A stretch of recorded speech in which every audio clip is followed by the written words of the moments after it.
अस्सलाम वालेकुम जी। मेरा नाम सुहेल अब्बास है और आप देख रहे हैं learn with Suhel official YouTube channel. अच्छा नाज़रीन, आज हम एक और ऐसे की आउटलाइन है उसको देखेंगे। Pakistan is a struggling democracy. मेरी कोशिश है कि पीएमएस का एग्ज़ाम आने वाला है, आगे पीसीएस स्पेशल है, तो उससे पहले पहले मैं जितने कुछ हो सकता है कि मैं वो आपको शेयर कर दूं। तो स्टार्ट करते हैं। सबसे पहले जी introduction. Since the independence, Pakistan has been witnessing the multiple barriers on its road to become a true functional democracy.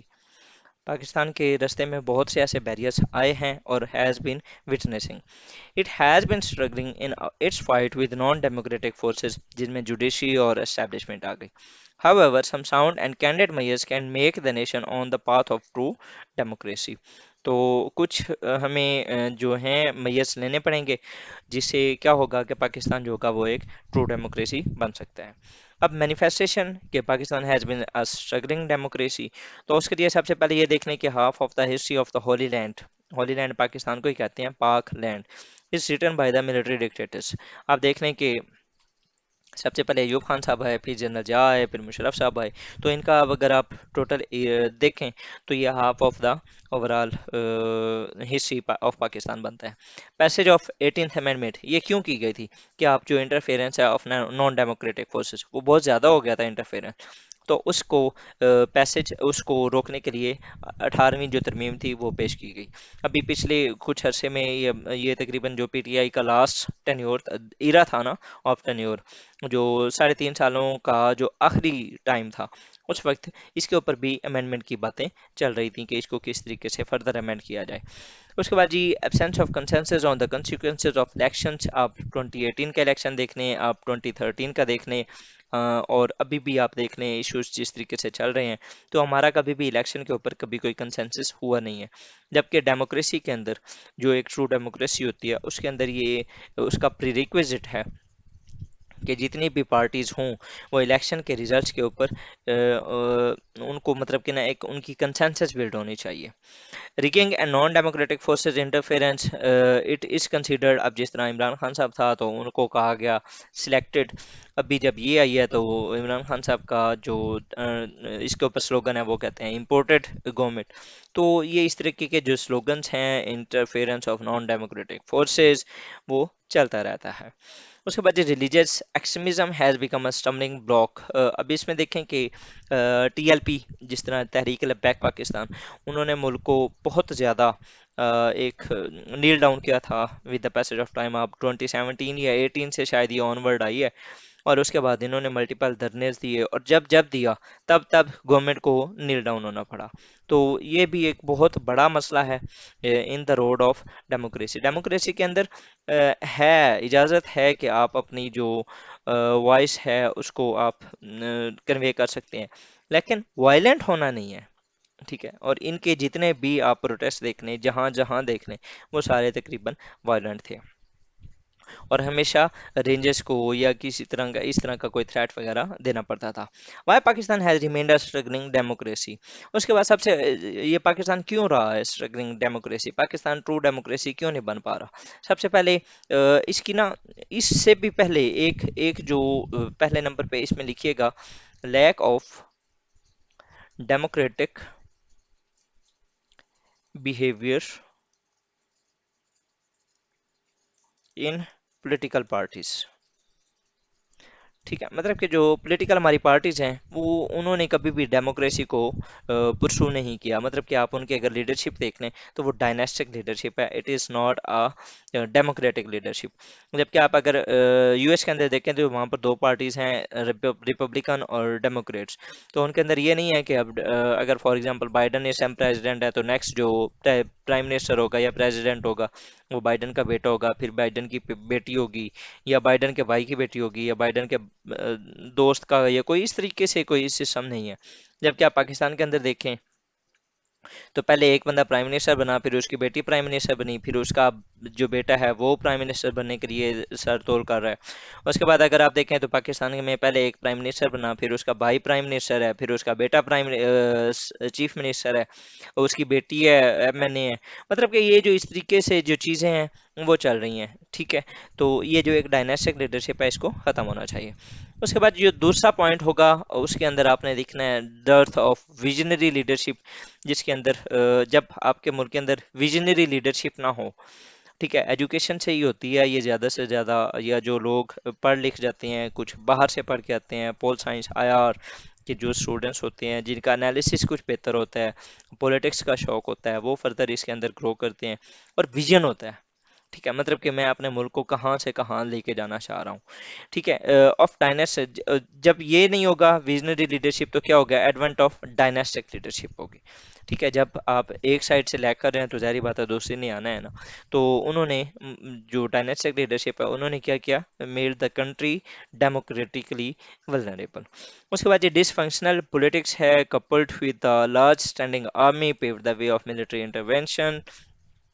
मुल्क के अंदर पॉलिटिक्स का जो हमारा सिविल पॉलिटिशियंस हैं उनका जो इंस्टीट्यूशन है वो कभी स्ट्रांग हो नहीं पाया, जिसकी वजह से हमारी जो आर्मी है वो बहुत ज़्यादा स्ट्रांग रही है और उसकी इंटरवेंशन बहुत ज़्यादा रही है। उसके बाद ये institutional interference and constitutional constraints, ये अगेन इस टाइम जो करंटली इलेक्शन की वजह से मुल्क के अंदर हालात चल रहे हैं या पिछले कुछ दिनों से चलते रहे हैं, ये जो इंस्टीट्यूशनल इंटरफेरेंस है जिसमें जुडिशल एक्टिविज्म होगा। उसके बाद जी बाजवा साहब की स्टेटमेंट कि अब हम न्यूट्रल हैं, मतलब कि पहले वो इंटरवेन करते रहे हैं, ठीक है। अभी जनरल आसिम मुनीर साहब की अगेन पार्लियामेंट के अंदर आमद, वहाँ पर उनका एड्रेस करना, ये सारा कुछ क्या है, इंस्टीट्यूशनल इंटरफेरेंस है in political landscape of Pakistan. उसके बाद जी judicial activism and doctrine of necessity, इनको कौन नहीं जानता। उसके बाद जी untrained and illiterate human capital has also added. अब देखें, आपको अगर 500 दिया जाए और आप कहें जी आप मुझे वोट डाल दो, तो आप तो डाल दोगे, क्यों, क्योंकि ये सॉरी मैं आपको कह रहा हूँ, अगर फॉर एग्जांपल मैं गरीब बंदा हूँ, ठीक है, मेरे पास खाने के लिए कुछ है नहीं, तो मुझे कल को कोई एक एमएनए आके कहता है कि आ यार मैं तुझे खाना खिलाऊं, मैं खाना खिलाऊंगा, जब खाना खा लूंगा पेट मेरा भर जाएगा, फिर मुझे कहेगा आप मुझे वोट दे दो। अब वो मैं उसका, वो मेरा एहसानमंद है, सॉरी, मैं उसका एहसानमंद हूँ, क्योंकि उसने मुझे खाना खिलाया, मैं भूखा था उसने मुझे खाना खिला दिया, अब मैंने उसका कुछ ना कुछ तो करना है। और यही हाल होता है, वो बिरयानीज हमें दे देते हैं, वो इस तरह की कुछ छोटी मोटी चीज़ें दे देते हैं। इवन कि बैक इन 2018 तो ये भी सुना गया था कि कुछ रिक्शे लेके दे देते हैं, चलो उनका रोजगार स्टार्ट हो जाए, ये कुछ इस तरह का, ये उनकी कैंपेन का हिस्सा होता है। और इससे क्या होते हैं कि वो वोट लेते हैं, वोट लेके वो पार्लियामेंट्स में चले जाते हैं। अब वो जो वोट ले दे रहा है, अब फॉर एग्जाम्पल इवन के मेरी अपनी कुछ सर्कल के कुछ इस तरह के दोस्त थे, कुछ जानने वाले थे, जिन्होंने इस तरह की थोड़े से पैसे के लालच में उन्होंने अपना वोट बेच दिया।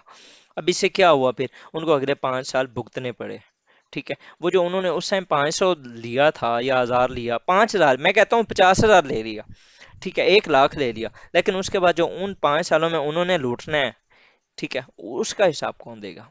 तो जो एक एजुकेटेड और लिटरेट पीपल्स होते हैं ना, वो अच्छे लीडर्स को चुनते हैं, वो विजनरी लीडर्स को चुनते हैं, वो देखते हैं कि भाई अगले बंदे का विजन क्या है, वो डिबेट्स सुनते हैं, वो उनके पॉलिसीज देखते हैं, ठीक है, जो कि हमारे मुल्क के अंदर बहुत कम है।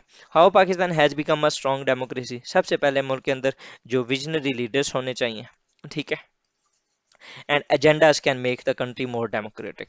अब जिस तरह जब यूएस के अंदर इलेक्शंस होते हैं तो दोनों डेमोक्रेट्स और रिपब्लिकन के जो लीडर्स होते हैं वो आते हैं, वो डिबेट करते हैं, भाई मैं इस इशू को इस तरीके से हैंडल करूंगा, मैं इस इशू को इस तरीके से हैंडल करूंगा, वो अपनी प्रॉपर पॉलिसी देते हैं। हमारे मुल्क के अंदर भी इस तरह होना चाहिए, ताकि मुल्क को डेमोक्रेसी की के तौर पर माना भी जाए और मुल्क इस तरीके से तरक्की भी करे। उसके बाद implementation of concept of separation of powers, ये जो तीन धड़े हैं एग्जैक्टिव जुडिशरी और लेजिस्लेशन, इनको अलग अलग हो जाना चाहिए, तो ये ज़्यादा बेहतर है, ताकि एक दूसरे के जो इंस्टीट्यूशनल क्लैशेस हैं उनसे बचते रहें। उसके बाद जी judicial reforms are need of the hour, judiciary को रिफॉर्म करना चाहिए, also productive move in make the nation a true democracy, ठीक है। जुडिशरी की जो रिफॉर्म्स हैं वो बहुत ज़्यादा इंपेरेटिव हो गई हैं। आप खास तौर पे सो मोटर नोटिस के लिहाज से वो लास्ट टाइम कुछ हुई भी हैं, पीडीएम की जो गवर्नमेंट हुई है के दौरान इसके ऊपर काफ़ी इशू रहा भी था, और अभी भी रहा है, अभी भी चल रहा है सिस्टम, इलेक्शन की वजह से बहुत सारी जुडिशल रिफॉर्म्स करने की कोशिश की जा रही है, और भी जुडिशरी के अंदर ओवरऑल जस्टिस सिस्टम को और ओवरऑल जो पावर, जो माइट इज राइट वाला कंसेप्ट है उसको ख़त्म करने की बहुत ज़्यादा ज़रूरत है। उसके बाद ये inclusive institution with focus on the state based agendas are need of the hour. अब जो इंस्टीट्यूशंस हैं उनका जो एरिया ऑफ इंटरेस्ट है, it should not be the politicians, it should be the public, it should be the अवाम, जो लोग हैं उनके लिए ये होना चाहिए, ना कि कुछ जो पॉलिटिकल एलीट है उनके लिए वो करते रहें अपने वेस्टेड इंटरेस्ट। उसके बाद ये रिवाइवल ऑफ स्टूडेंट यूनियन। अब इससे क्या होता है कि जब आप स्टूडेंट यूनियन यूनिवर्सिटीज़ के अंदर वो होंगी तो वो वहाँ से लीडर्स जनरेट होते हैं, ठीक है, और वो फिर फर्दर पॉलिटिक्स में आते हैं और वहाँ पर आके वो मुल्क के अंदर रेवोल्यूशन लेके आते हैं। तो रिवाइवल ऑफ स्टूडेंट यूनियन भी will be making a country,